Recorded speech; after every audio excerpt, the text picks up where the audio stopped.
No person in the United States shall, on the basis of sex, be excluded from participation in, be denied the benefits of, or be subjected to discrimination under any educational program or activity receiving federal financial assistance. In the 1970s, the U.S. government passed Title IX, a reform in government-funded organizations to get women's education and athletics the same amount of money as men's, because women weren't getting the same opportunities as men were. In the short term, women and girls' participation increased, but there was also conflict over the law. In the long run, there are now many women in fields that they weren't supposed to be in before, but one of the consequences is that the law is still misunderstood by certain groups of people. If you let me play. If you let me play sports. I will like myself more. I'll have more self-confidence. If you let me play sports. If you let me play. If you let me play. I will be 60% less likely to get breast cancer. I will suffer less depression. If you let me play sports. I will be more likely to leave a man who beats If you me. let me play. I'll be less likely to get pregnant before I want to. I will learn what it means to be strong. to be strong. If you let me play. Play sports. If you let me play sports. Title IX is a reform that opened doors for women and girls to help them succeed in a variety of ways throughout their lives. Over the years, the main goals of Title IX were to give boys and girls equal access to higher education, athletics, career education, employment, learning environment, math and science, and standardized testing. They set out to eliminate sexual harassment and change the treatment of pregnant and parenting students. To comply with Title IX, schools must agree with at least one part of the three-part rule. 28% of schools complied with Part 1, which is to add opportunities for each gender based on enrollment. 5% of schools complied with Part 2, which is to add teams to the underrepresented gender, and 66% of schools complied with Part 3, which is to add teams based on interest.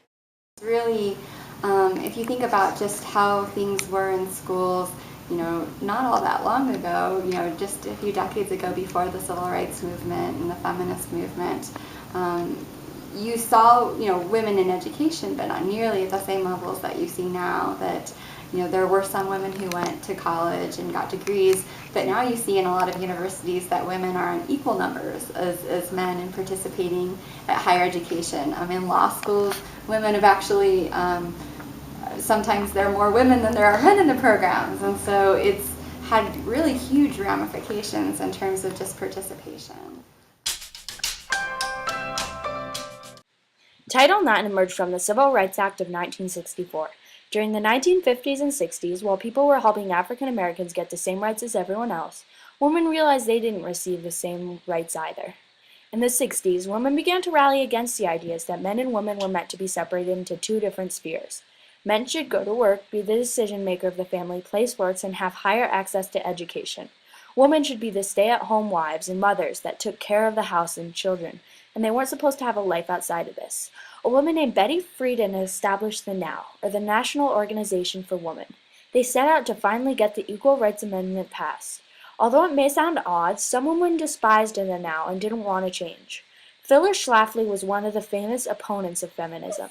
The anti-feminists added Title VII, which outlawed discrimination of the sexes, hoping it would seem so ridiculous that no one would vote for the Civil Rights Act. It turned out that most voted for it, and the feminists won the battle. Title IX was added to the Civil Rights Act of 1972, allowing women to get closer to equality with men.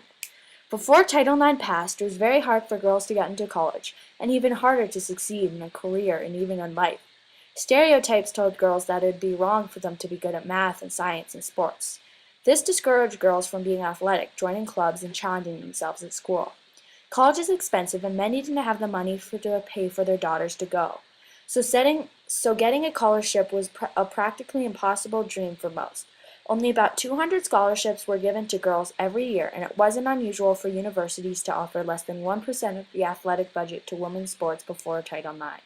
It wasn't that most girls didn't naturally not want to play sports, but they were constantly being discouraged, and eventually most became uninterested. Even after all the discouragement, some were still determined to play. Louisa May Alcott once said, "Active exercise is my delight. No boy could be my friend until I had beaten him in a race, and no girl could be my friend if she refused to climb trees, leap fences, and be a tomboy." All in all, before Title IX passed, girls' chances of succeeding in life were slim just because of their gender. Then I went on to Harvard Law School, and only 2% of my class were women. Now it's over 50% are women. And you finish law school and you can find a job because there were very few legal jobs open for women then. After Title IX passed, girls' participation slowly started to increase. The Department of Health, Education, and Welfare, or HEW, was in charge of advising Title IX and taking the comments and complaints, but in the first few years they weren't helping very much. For example, a female New Jersey coach coached 4 girls' teams at the high school and got paid 1/3 of what the male coaches were being paid for coaching only one boys' team. She later wrote a letter to HEW, and then they closed the case without ever investigating. HEW said that the law wasn't clear enough, and they said that people need to know exactly what their rights are. In the end, the Department of Health, Education, and Welfare promised to solve at least 30% of cases and make a commitment to their jobs. Many people weren't sure how Title IX would turn out. It was mainly high school and college football teams that were opposed to it. They needed to get used to the reality that they may not get all the luxury that they had before. One football coach said that football should be out of the equation of Title IX because it pays the bills. Football is the one sport that brings in a profit, so players and coaches thought that they shouldn't have to share the money. After looking at all the things that football could cut down on, it seemed like it should be included. For instance, football is only played with 11 kids on the field at a time. With an offense and a defense, you have about 22 players.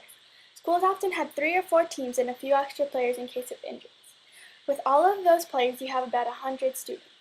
Most of those kids have scholarships, but having less players and cutting about 30 scholarships a year, the school would save over $130,000.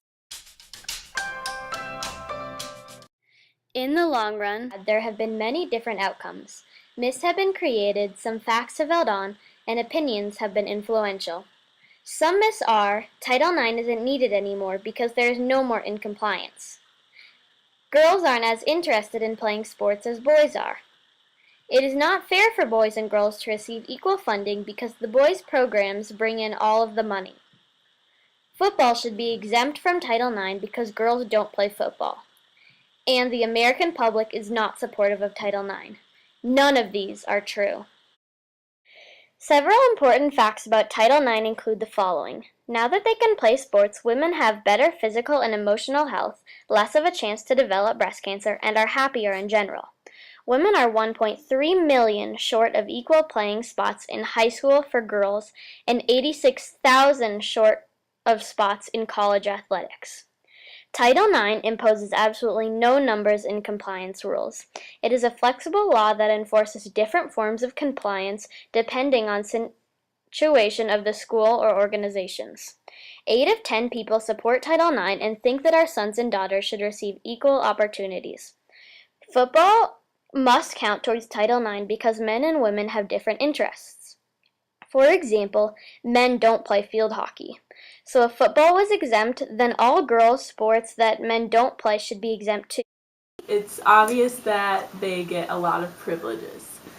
I don't believe that the women's teams get iPads or carts to drive from class to class around campus as the men do.